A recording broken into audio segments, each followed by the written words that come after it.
आज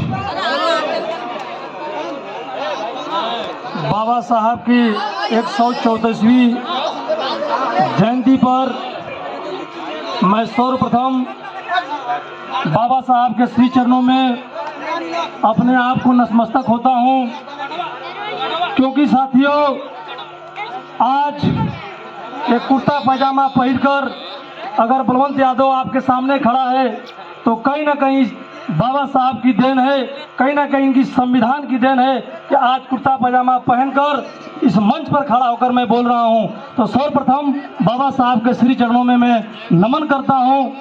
साथियों आज इस कार्यक्रम के अध्यक्षता कर रहे हैं माननीय अध्यक्ष जी। इस कार्यक्रम में उपस्थित हमारे ग्राम सभा के प्रधानपति आप आदरणीय श्री शिव कुमार जायसवाल जी, आप आदरणीय श्री नौरंग यादव जी, नौरंग राम दादा जी, आप आदरणीय श्री सुरेश पासवान जी, आप आदरणीय श्री नरेश राम जी, तमाम मैं सबको जानता पहचानता हूँ, श्री हरिनारायण पासवान जी, श्री गुड्डू भैया जी, श्री बुझारा चाचा जी, नौजवान साथी श्री सत्येंद्र भाई जी, अरविंद भाई जी, प्रदीप भाई, तमाम मैं सबको जानता पहचानता हूँ। हमारे साथ चलकर आए भाई हरिओम पासवान जी जो मेरे हर संघर्ष में कहीं ना कहीं आपका साथ और सहयोग रहता है, भाई अजीत जी, सबका ममता के प्रतीक हमारी माताएं बहनें यहाँ पे सब बैठी हैं। मैं आपको आपका इस जयंती के शुभ अवसर पर हार्दिक स्वागत अभिनंदन वंदन करता हूँ।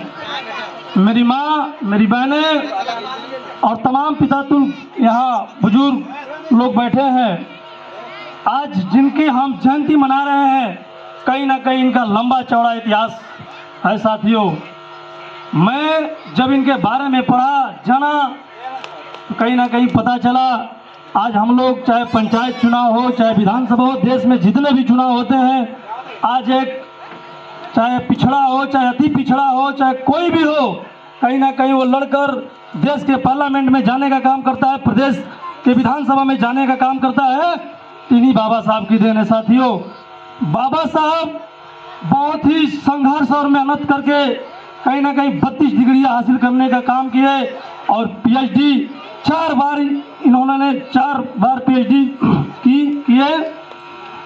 तमाम संघर्ष और मेहनत करने के बाद ब्रजेश भाई अभी बता रहे थे कि दौर वो था कि पानी पीने का भी अधिकार नहीं था, बाबा साहब को पढ़ने का भी अधिकार नहीं था, लेकिन उस दौर में भी उन्होंने क्लास में बैठकर नहीं पढ़ा, स्कूल के बाहर ही बैठ कर पढ़े, लेकिन सुनकर कहीं ना कहीं इतना ज्ञान अर्जित करने का काम किए। साथियों आज कहीं ना कहीं पहले से और अब में स्थिति बहुत सही है। साथियों पहले स्थिति बहुत बदतर हुआ करती थी, आज तो बाबा साहब के देन से हमें हक और हुकूम मिला है। तो कहीं ना कहीं मेरे नौजवान मैं आपसे निवेदन करूंगा कि आप अच्छा शिक्षित बने, क्योंकि बाबा साहब का 3 नारा था, आप शिक्षित बने, संघर्ष करें और संगठित रहें।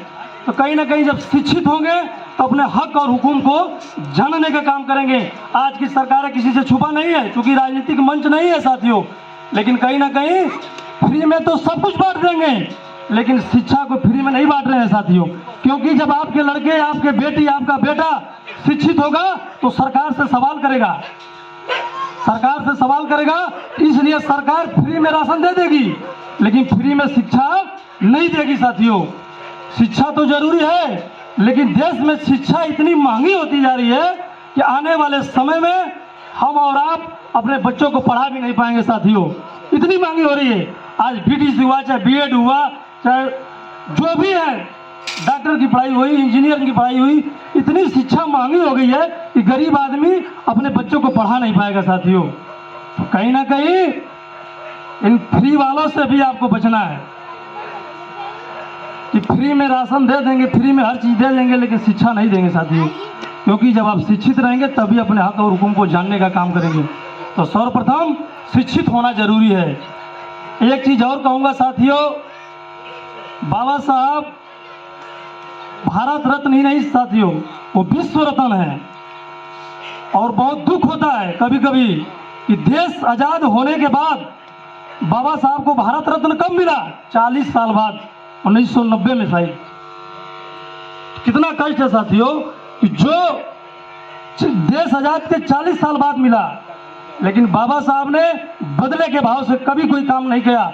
उनके साथ कैसा कैसे सलूक किया गया, क्या क्या हुआ, लेकिन इनके जब कलम में ताकत आई साथियों तो संविधान उन्होंने लिखा, लेकिन किसी के लिए, कोई जाति धर्म के लिए भेदभाव भावना से नहीं लिखा, सबको एक समान लिखने का काम किए। इतने महान थे साथियों, आज किसी से छुपा नहीं है। अगर आज हमें कोई गाली दे देगा तो मैं फिर एक में रहूँगा कि यार मैं फलाना से बदला ले, हम फलाना से ही करब। लेकिन बाबा साहब, आप लोग पढ़ते होंगे, कभी बदले के भावने से राजनीति, बदले की भावना से काम नहीं किए। उनके कलम में ताकत थी, वो चाहते तो बहुत कुछ कर सकते थे, लेकिन उन्होंने बदले की भावना से नहीं, एक समान सबको कहीं ना कहीं हक और हुक्म देने का काम किया। आज उन्हीं की देन है। शायद शिक्षा आप ग्रहण कर रहे हैं, चाहे जो भी देश की कानून व्यवस्था है उस संविधान के तहत ही चलने का काम करती है साथियों। तो कहीं ना कहीं आज हम जयंती मना रहे हैं, तो अपने दिल और दिमाग में बाबा साहब को बैठाने का काम करें, तभी उनकी जयंती सफल होगी साथियों।